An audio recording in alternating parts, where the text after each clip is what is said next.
விக்கிரவாண்டி இடைத்தேர்தலில் வந்து பாமக போட்டியிடணும் அவங்க விருப்பம் தெரிவிச்சிருக்காங்க. அது மாதிரி நீங்களும் கூட்டணி கட்சியில வந்து அமமுக தலைவர் போட்டியிட விருப்பம் தெரிவிப்பீங்களா? என்னது விக்கிரவாண்டி இடைத்தேர்தலில் பாமக அவங்க போட்டியிடணும்னு விருப்பம் தெரிவிச்சிருக்காங்க கூட்டணி கட்சியில இருந்தாலும். அதே மாதிரி அந்த கூட்டணி கட்சியில அமமுக சார்பாக போட்டியிடுறதுக்கு நீங்க வாய்ப்பு கேட்பீங்களா? அதாவது நேற்று தான் பாஜக தலைவர் எங்கள் கூட்டணி தமிழ்நாடு கூட்டணி தலைவர் திரு அண்ணாமலைகிட்ட இது சம்பந்தமாக பேசியிருக்கோம். விரைவில் நல்ல முடிவு எடுத்து நாங்கள் அனைவரும் ஒற்றுமையாக இருந்து எங்கள் வேட்பாளரை அறிவித்து விக்கிரவாண்டி இடைத்தேர்தலில்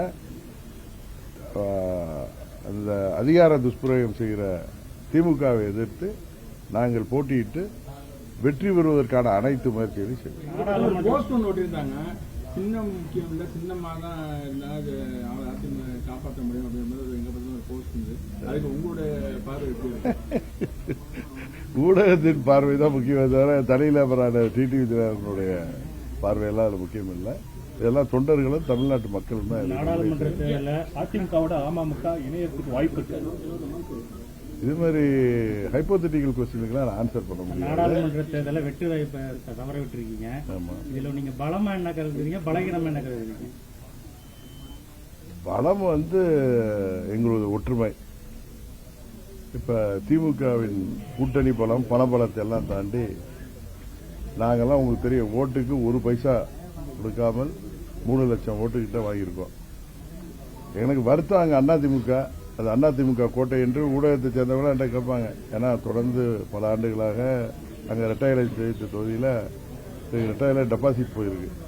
அது வருத்தம். இதுக்கெல்லாம் காரணம் யாரு? பழனிசாமி. அதுதான் அதிமுக தோற்றது காரணம் பழனிசாமி.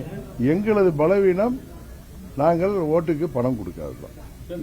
விக்கிரவாண்டி இடைத்தேர்தல் அமமுக தேசிய ஜனநாயக கூட்டணி சார்பாக நாங்கள் முடிவெடுத்து ஒற்றுமையான முடிவெடுத்து அதில் வேட்பாளர்கள். சார், மத்திய சட்டத்துறை அமைச்சர் வந்துட்டு நேற்று சொல்லியிருக்காரு, அந்த மாதிரி யூனிஃபார்ம் சிவில் கோட் அது வந்து பாஜகவுடைய வாக்குறுதியாக நாங்கள் பர்சூ பண்ணுவோம்.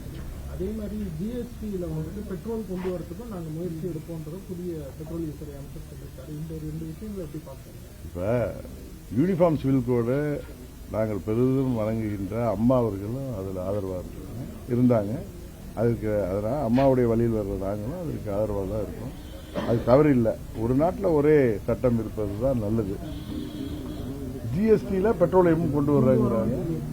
அதுக்கும் முயற்சிகள் எடுப்போம் பெட்ரோலியத்துறை அமைச்சர் நேற்று சொல்லியிருக்காங்க. சரி, ஏற்கனவே ஜிஎஸ்டி கவுன்சிலில் ஏர் ஃபியூவல் அப்புறம் க்ரூட் ஆயில் இதுக்கெல்லாம் ப்ரொபோசல் போயிருக்கு. ஆனால் கவுன்சில் இன்னும் அதை அக்செப்ட் பண்ணல. சரி, இந்த எப்படி பார்க்குறீங்க இந்த முயற்சி? பார்ப்போம், அது கவுன்சில் என்ன பண்ணுன்னு பார்த்துட்டு அதுக்கப்புறம் அது சம்பந்தமாக கட்சியினுடைய இது எப்படி? ஜிஎஸ்டி வந்தால் பெட்ரோல் விலை குறையும்னு சொல்றாங்க. அதாவது மக்களுக்கு நாட்டுக்கு எது நல்லதோ அது நடக்கின்ற போது அதை ஆதரிப்போம். இல்லை என்றால் அதற்கு எதிராகத்தான் நாங்கள் கருதுவோம்.